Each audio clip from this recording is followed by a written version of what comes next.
I'm your host, Allie Clifton. He is Richard Jefferson. Yes, I am. Cheers. He is Channing Frye. Channing, where are you? Because you're not at home. I'm in Central Oregon, so I wanted to take my kids sledding and see the snow.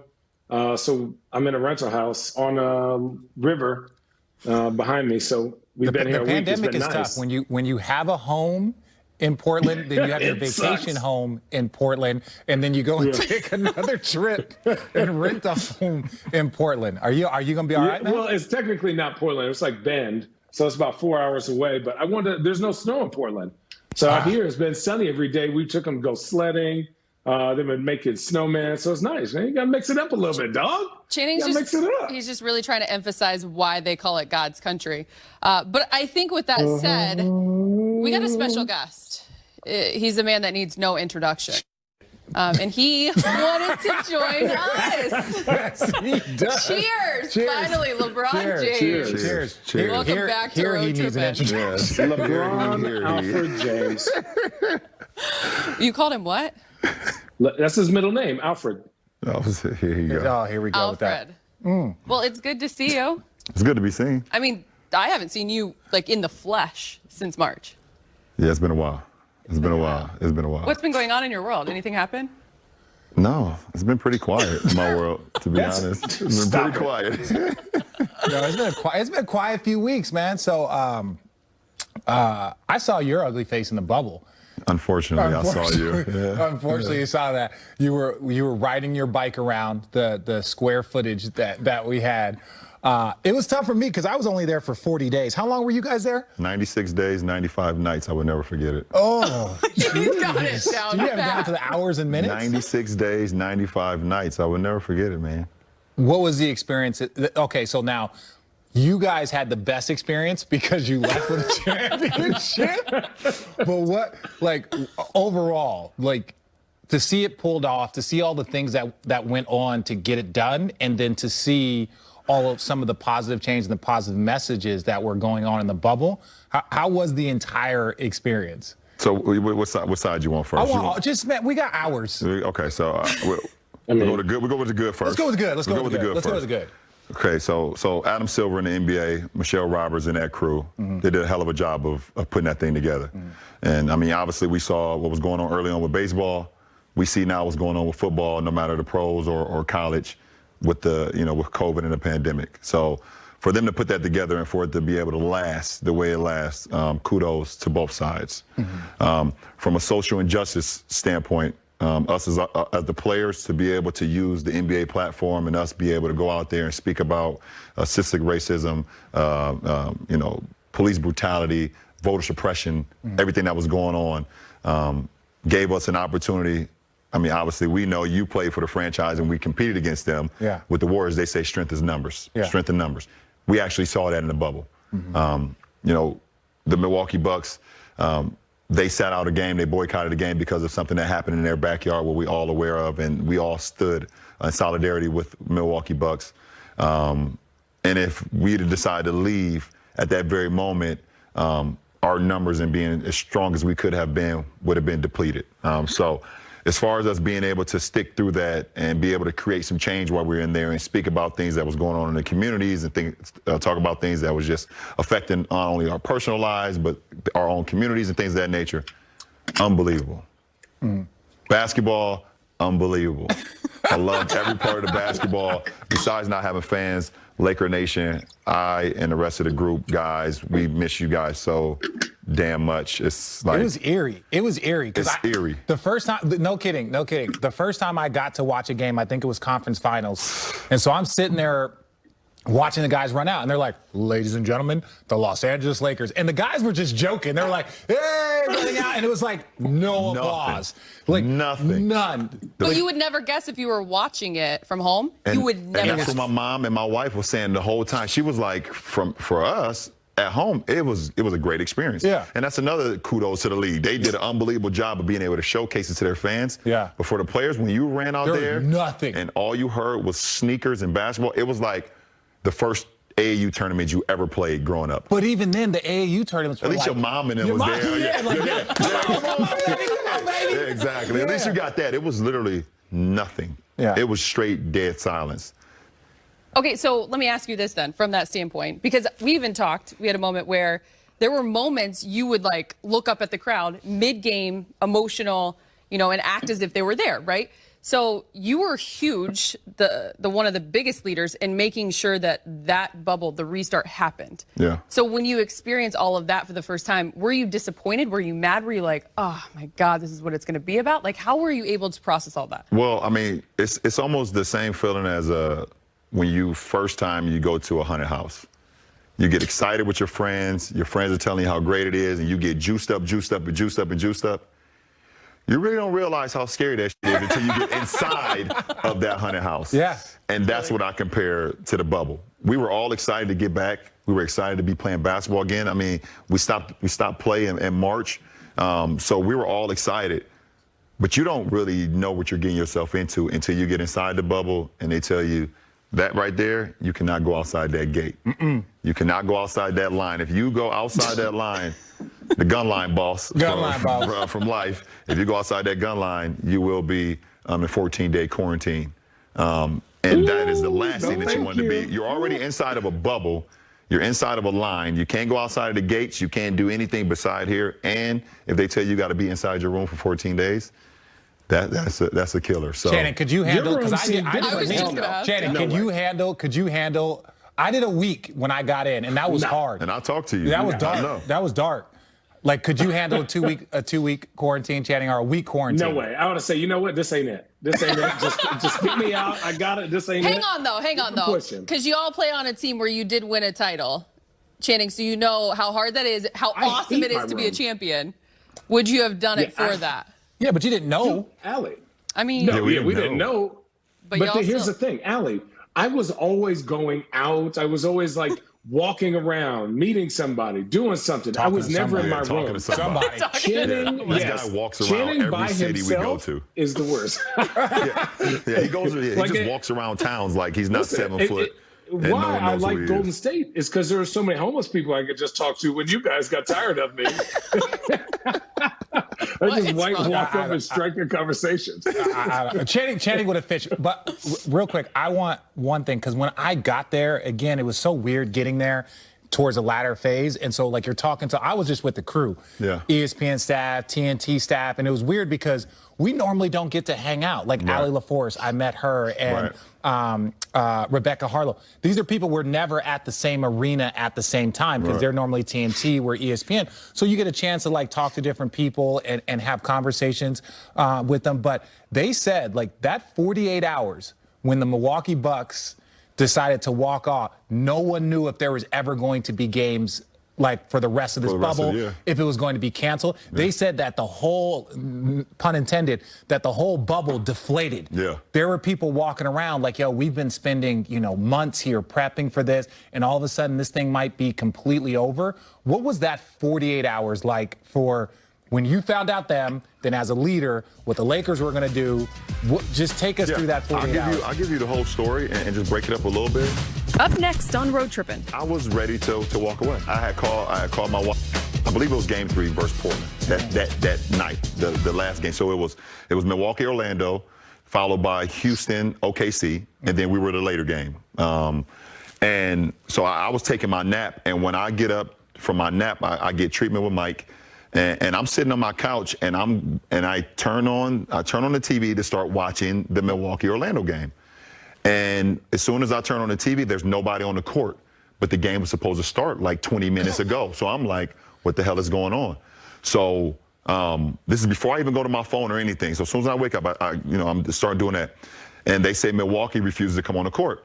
So I started getting calls and phone calls and things of that nature. And this was still up in the air if they were going to play. No one knew what was going on because, frankly, even the Magic didn't know, what was going on. So the whole league was caught by surprise.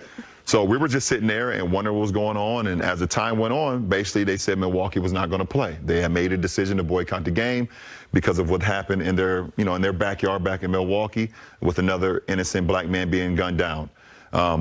So I got on the phone with Chris Paul because their game was next. And I called him and Russ, and I told them straight up that there's no way that we can go out on the floor as the Lakers and play our game with what just transpired. What are you guys going to do? And they felt the same way. They was like, we need to get all the information that was going on because there's still some things that's not been checked off.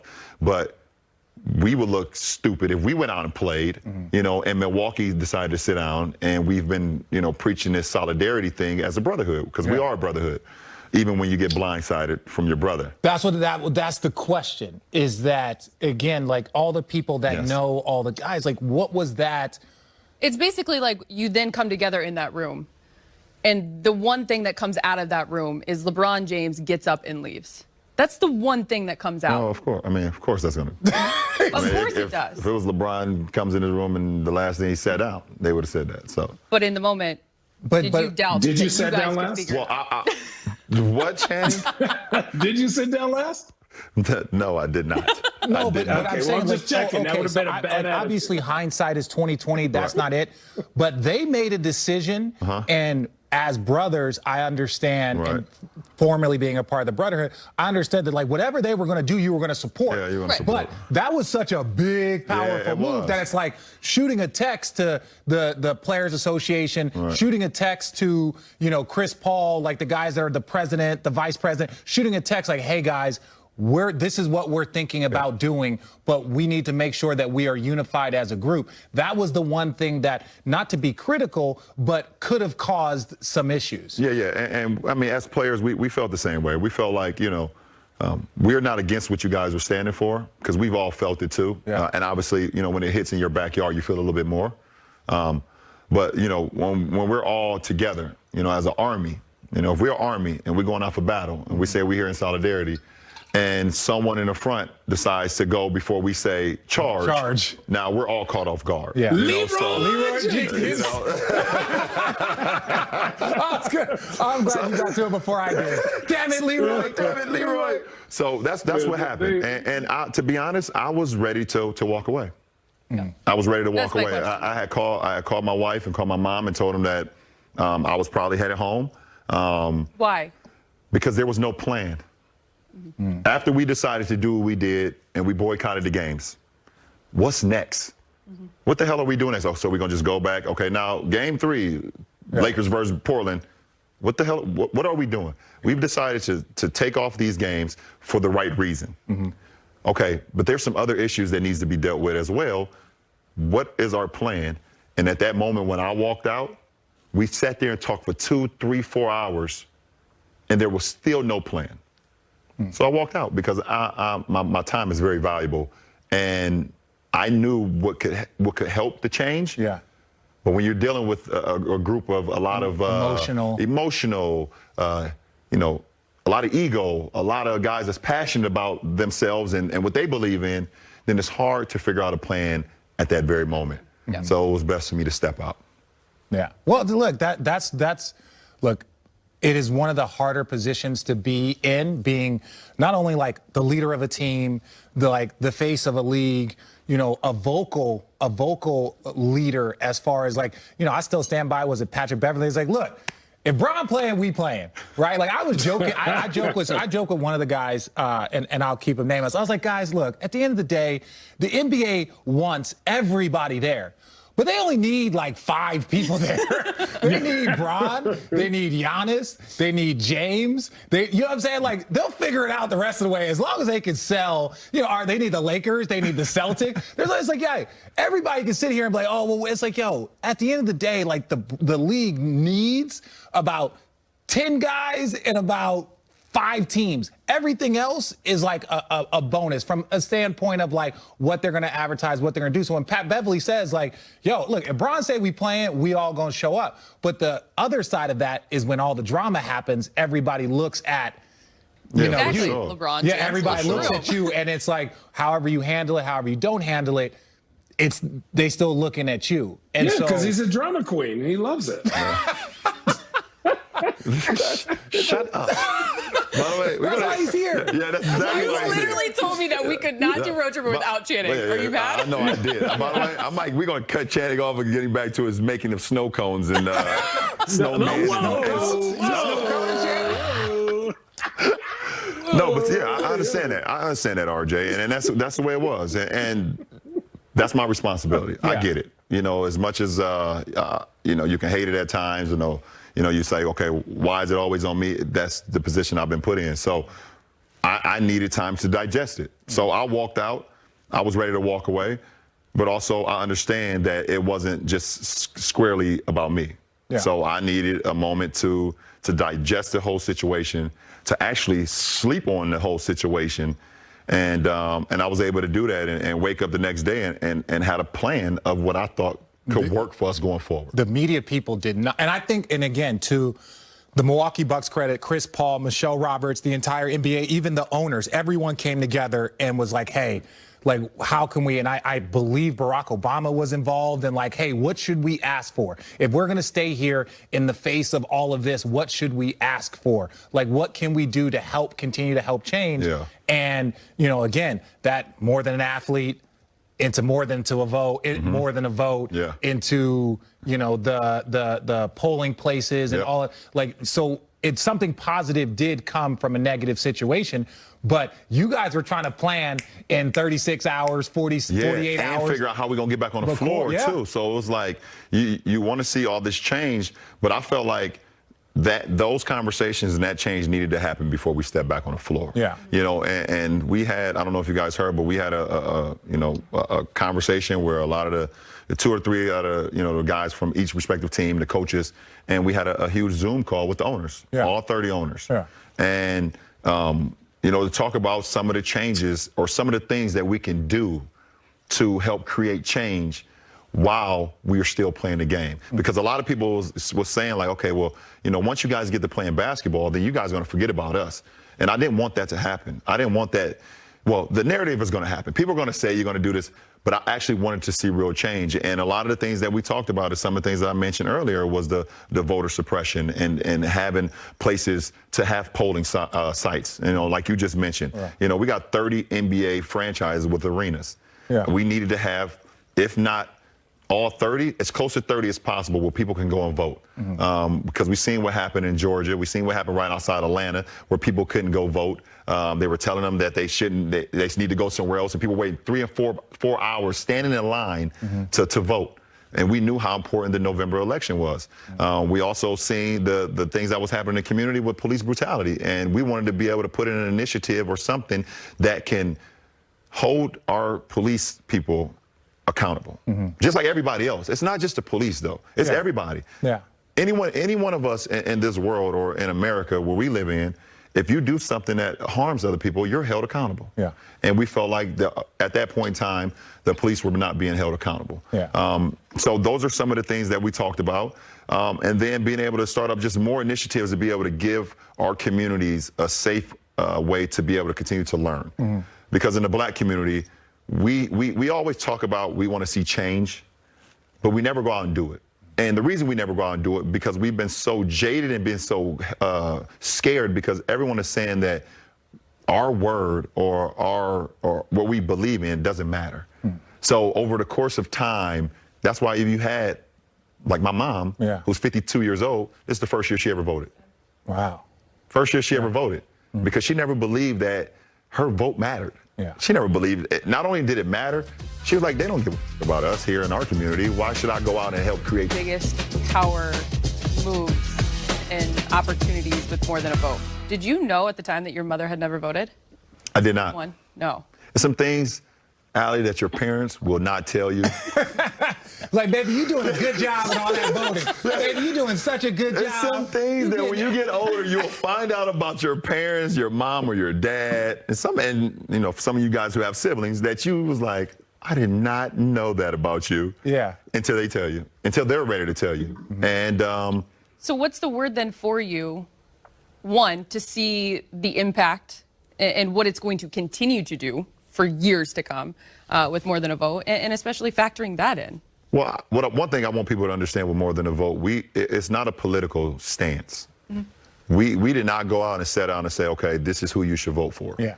We just educated the people, put the people in place in communities to be able to let them know this is your right. Yeah. And we had a lot of people that went through the judicial system and went through, the jail system. And they believed because they had prior convictions and things of that nature that they were not even allowed to vote, which is which is untrue in a lot of states. Snoop Dogg, who's a good friend of mine now, he was one of those guys that didn't know that did not know he had the ability to vote because of prior conviction, and this was his first year voting as well.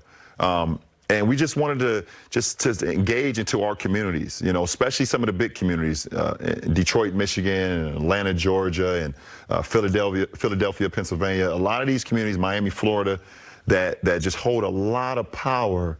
But the minorities, they don't go out and vote because they don't believe that it matters. That it matters. And like I said, we hear the word change. Okay, so this is how you create change.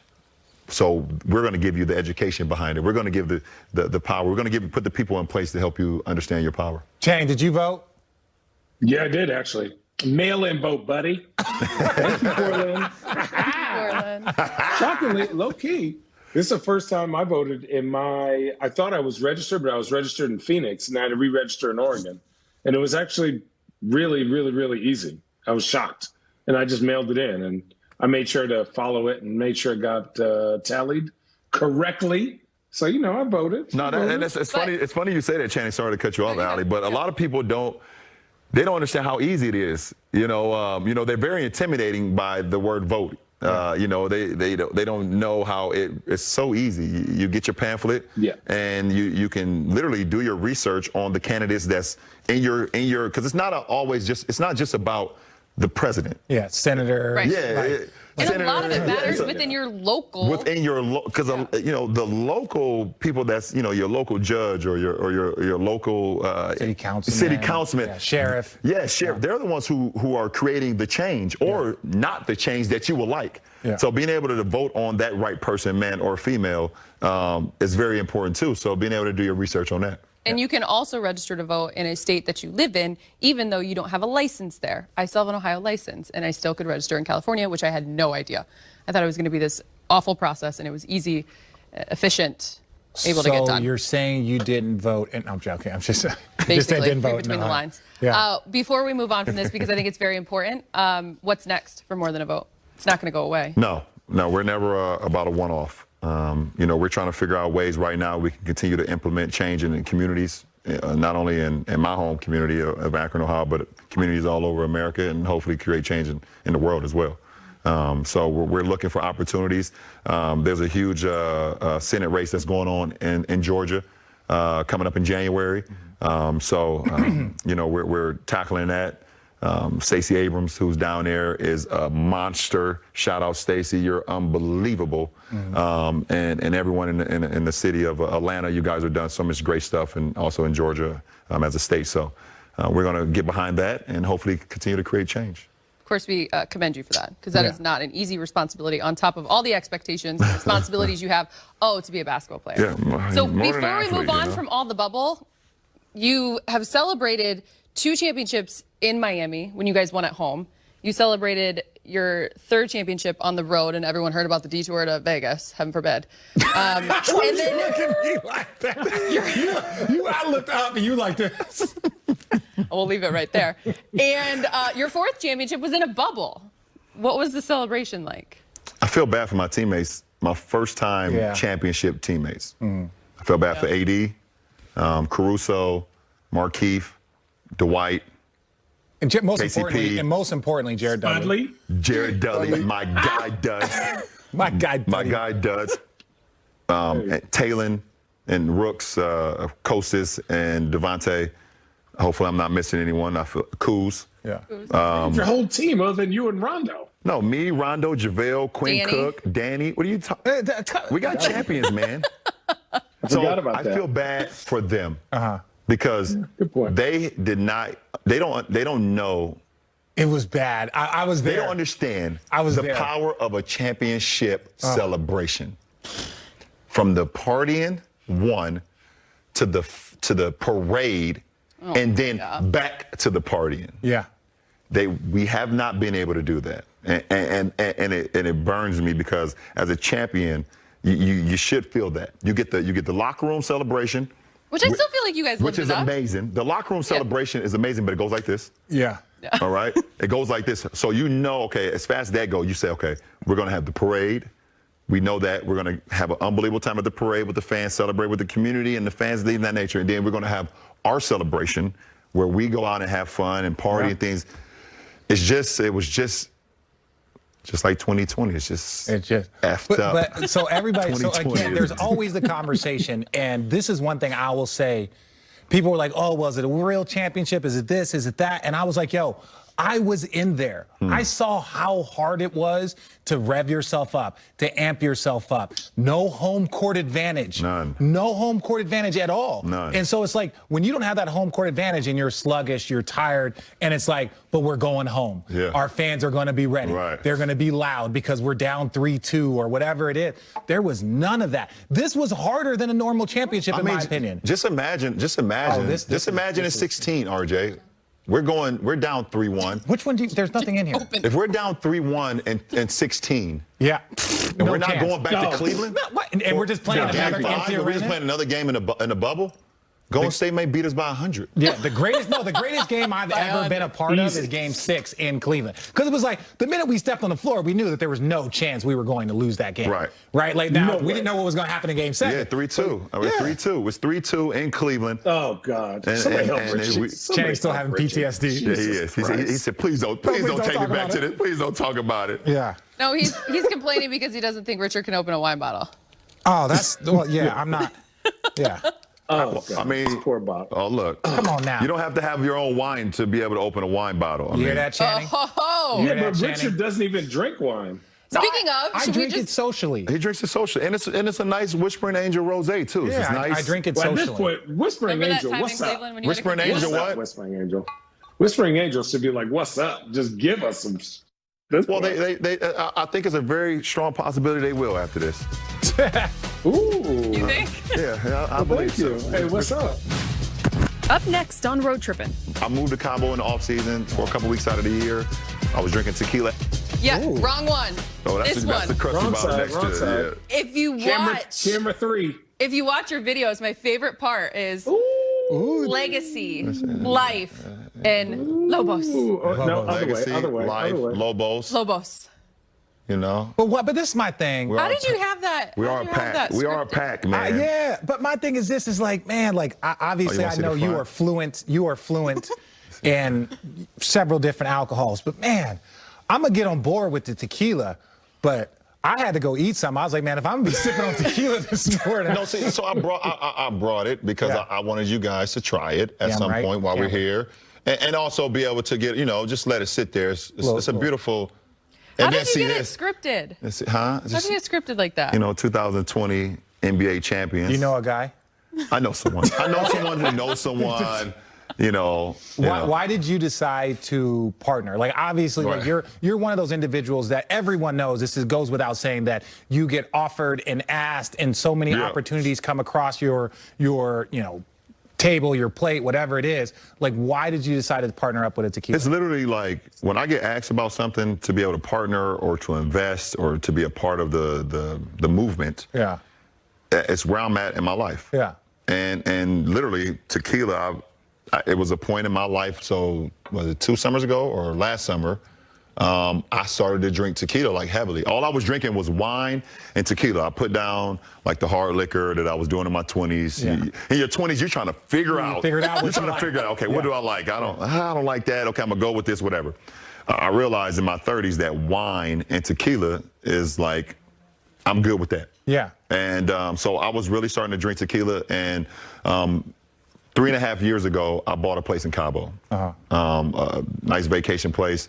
Partnered with a couple guys, and we got a house in Cabo. And if you know any better, in Cabo, tequila is king. Yeah, it's king. So I will go to the bar. We have like a little beach house. We have like a beach house bar at our property, and they have 100 different tequilas.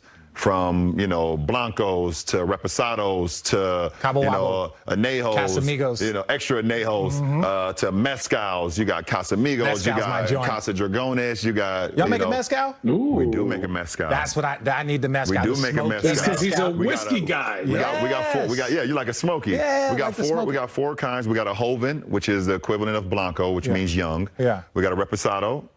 This is the extra anejo, and then we have a mezcal. So I'll make sure. Yeah, they have the mezcal. I'll make sure you get the bottle of the mezcal. That. So that's where it's at. I moved to Cabo in the off season for a couple weeks out of the year. I was drinking tequila heavy, eating tacos. Why does she find this funny? And now I have a tequila Because company. I just feel like he really always humbles us because Channing just goes up north in Oregon, as you mentioned at the start of this. Channing's and Bron's like, I'm I'll just buy a 4 property in hours. Cabo for a couple weeks. Well, literally, I'm just giving you guys I always tell you guys the truth. Yeah, but Channing's driving up north to go to more wine, to get more Oregon wines. The Oregon Pinots are amazing this time of year. And them things was slapping. I'm going to tell you this. You tripping. They slapping. Look, while in Washington, there's some great Pinots in California. I just haven't had a chance to go down there and take trips. But listen, we got things on the move. So why we haven't had a chance to come down to California? I mean, it's so far, huh? I haven't been on a plane since March. Listen, we have legit just been driving everywhere. It's just, I got 4 kids. I got people that help out with my kids at home. So I'm kind of in the middle. I'm not like doing on the front anything. lines of this. You're I'm not doing anything at home. I got people that help with the kids. I'm literally just. So basically, you told us you have the like ability to get away. You just have not taken advantage of it. That's basically what you said. I have help at home, and I'm stuck here. Do you have a barber at home? Nah, man. Listen, look. I know it's bad when somebody goes backwards. When somebody goes backwards, you know it's bad. For sure. Richard. You got to be like mid-40s to start going backwards against the grain. First of all, Richard got hair jelly right now. Dog. Look at these curls.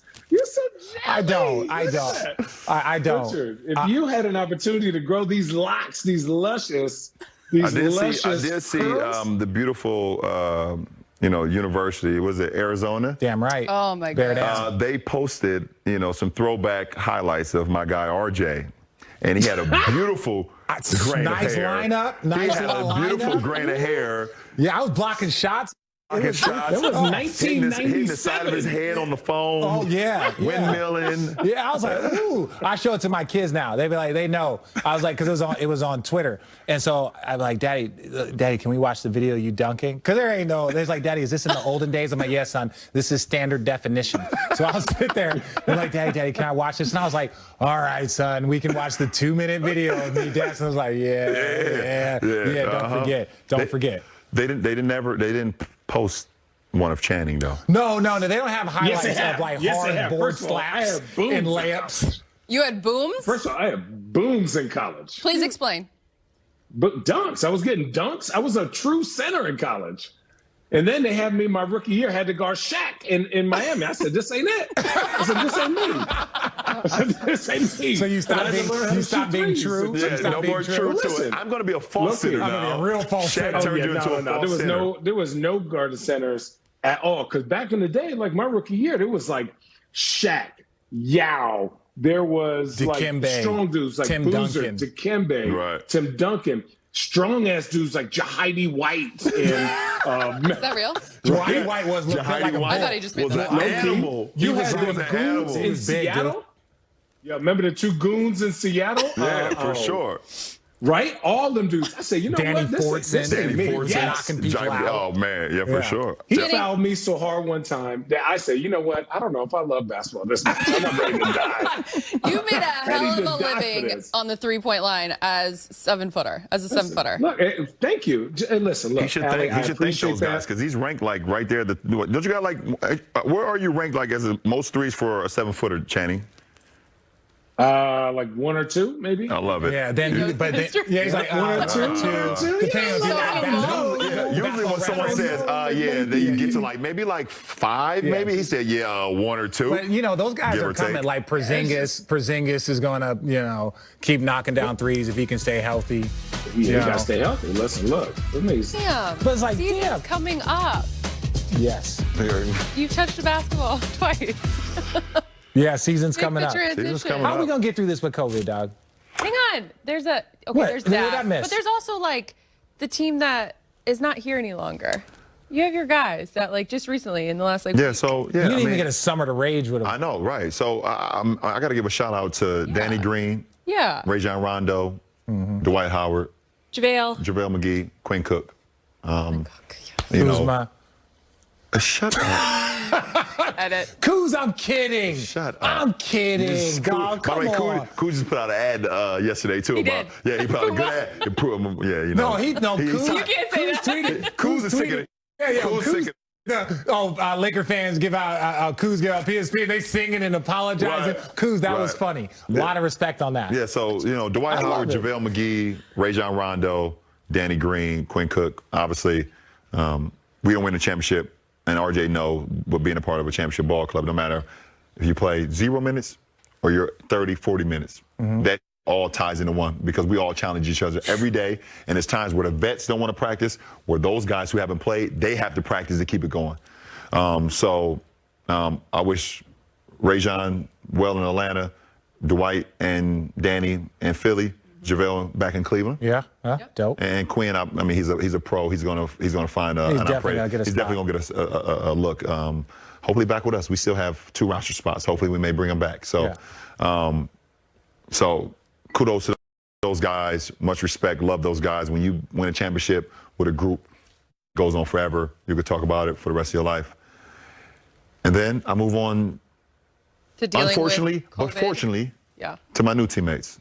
And I'm happy as hell to have Big Mark Gasol, who Laker Nation, first of all, know that he was traded on draft day for his older brother. Yeah, he's supposed to be a Laker. Do you think Powell's coming Laker. out? Do you think Powell's coming back? We see. We see. Maybe, I mean, we'll see. We'll see. We'll see. We have Mark, who was traded on draft day. Because Marcus is going to be in year 20 now, right? Because I played 17. 13. What? Not Mark. I mean Powell. I was about to say. Me and Powell were same draft class. Yeah, Powell was what, 01? 01 Yeah, with we you? were the Yeah, same 01. class. So Yeah, that he would was be third. 19, 20? Yeah, so he's got to be He 20. just posted that video the other day on Instagram, I didn't working see out it. in the gym. Okay. Some shots. So, happy to have Mark, another champion. Yeah. Yep. Won with the Raptors 2 years ago, who I've always loved. Yeah. Mark has my Defensive Player of the Year trophy at his house. But Yo, but that's no here nor there. No, that's not a knock on Mark, but this is the thing, because sometimes we don't I pay love attention. you, Mark. I can't wait to talk about this. We don't pay attention to stuff, but like when you brought that up, like you brought it up or somebody brought it up, and I was like, what are you talking about, Defensive Player of the Year? And then I saw that like Marc Gasol didn't receive like any first place vote. No, he was second. First team votes. Yeah. He only received every third team vote, but then that had vaulted him with enough points accumulated to be the. I was like. Yeah. I was confused. Look, not that, because this was weird. It's not that Memphis wasn't a great defensive team. They was a monster. They were a monster, but it was like Tony Allen, Zach, him, like Conley. They were loaded, but it was like he got all the credit. And so, like, I didn't know. And I'm glad you brought that up. But continue. But I'm extremely excited to have Mark, nevertheless. Wesley Matthews, who I've loved to compete against. And his father is a former Laker as well. Oh, that's dope. So we got two guys. We got two guys who have family Laker ties. Yeah. And then we get Trez. How Trez is? Now we got Trez. How Trez ended up here with the Lakers? So basically, Bron isn't playing till February. First of all, Trez was the next door neighbor. We knocked on his door and said, "Do you like?" Yeah, he said he felt like the Clippers didn't like what was going on. How did Trez end up with the Lakers? And we landed Trez. I mean, that was honestly like the moment of free agency where everyone was like, "What?" Yeah. Yeah, including some of his teammates. That they actually put that on social media. It's not like I'm making it up. It's, what? We got Trez, who 6th Man of the Year award winner, who's going to help our bench, which we struggle with this past year with our bench, and keeping that up.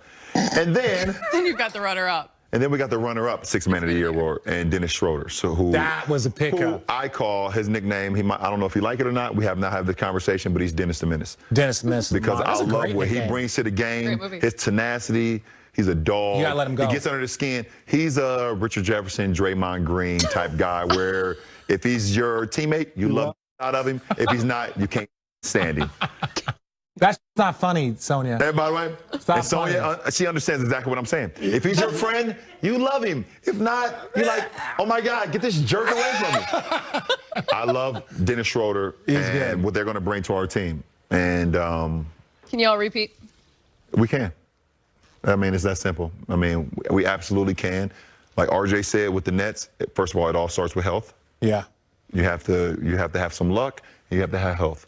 If we can stay healthy, but we did get younger. We got the 27-year-old point guard. We got the 27-year-old 6th Man of the Year award in Trez. We got younger. With Mark. We got Mark, who's a Defensive Player of the Year, and his IQ playing against, not only playing against them in the NBA, but also playing against them versus Spain national team. 5. You told us we had 90 minutes. We've gone to 10. Yeah, but I mean, what you got? We had a potty break. We got the bubble. We got this upcoming season. Upcoming season. How are we going to be able to do this? And I don't mean this in a negative sense. I want to talk about we got 4 Christmas games. We can see that it's progressively getting worse. Preseason game 1 in 13 days. What? Is it really? In 13 days, and LeBron James has touched a basketball twice. Yeah, I think he's going to be okay. It's going to be 3 times that I'll touch this green one right here. I'm going to touch that one. Preseason, I'm not quite worried about. I am rounding 36. James Worthy is going to be really mad if he comes into this studio and has to talk about basketball without you. Listen, big game, James. I love you. Hopefully see you in the studio. We're going to have a stogie together. We still need to have a championship stogie together for sure. Toast to this tequila. That's nor here nor there. We say that for the side. But don't worry about me in the preseason. It's not. I'm not worried about you in basketball. I want to know, as an individual that pays attention to this stuff, like, how is it? Like, we watch now. It's like you see all these college football games getting canceled, postponed, and college basketball is like, we're ready to start. Right. It's like, no, you're not. No one started. College basketball has done what they needed to do. They just went, literally, they would send teams to an area for 10 days, and they'd get 3 straight games in. Yeah. So that they could, like, limit the travel time. That's actually they're smart. doing what they can. It is smart. And it's very smart. So I'm very intrigued on seeing what's the protocol is going to be. There's been discussions. There's been talks. They wanted to make sure that we can get the season going, obviously for a lot of different reasons. Money. The biggest reason. But the safety of our players and the safety of our owners and the safety of our GMs and the safety of our coaches and training staff and things. That's more important than anything. It's 111. I always catch that. 11-11 and 111. It's tattooed on my hand. Yeah, okay. Yeah, it's weird. Weirdo. But you still have the stop sign? Yeah, I still got the stop sign. Yeah, yes. I'm still not stopping to drink. So but I'm very intrigued on seeing how they deal with this, because we all know that COVID is still very active. And they actually told us that in the winter it's going to be more active than any time, and that's what we're in right now. Yeah. You know, either if you're seeing snow or not, this is the winter time, and it's picking up steam. So. I just want to see. I want to see how we tackle this. Well, the schedule is supposed to come out. And you see the NBA, they know. It comes out in parts. Yeah, they say it's coming out in part 1, part 2 stuff, and they were saying like teams are going to come and they're going to play like but like the California team. Right. They're going to play the LA teams, or you're going to go to Texas and you're going to play all 3 teams. Or you go to the East Coast and you play Brooklyn, you Philly. You're going to see your division a lot. It is not an easy one now. Yeah, our division is tough. Now, CP is now in our division. Yeah. Yes. Phoenix is going to be. Yeah, they are. I mean, my guy, James Jones, has done a hell of a job over there. Shout out, champ. Shout out, champ. He's done a hell of a job, and not only acquiring CP3, but he is building that team. He's got some really, really good things going on over there to add to the all.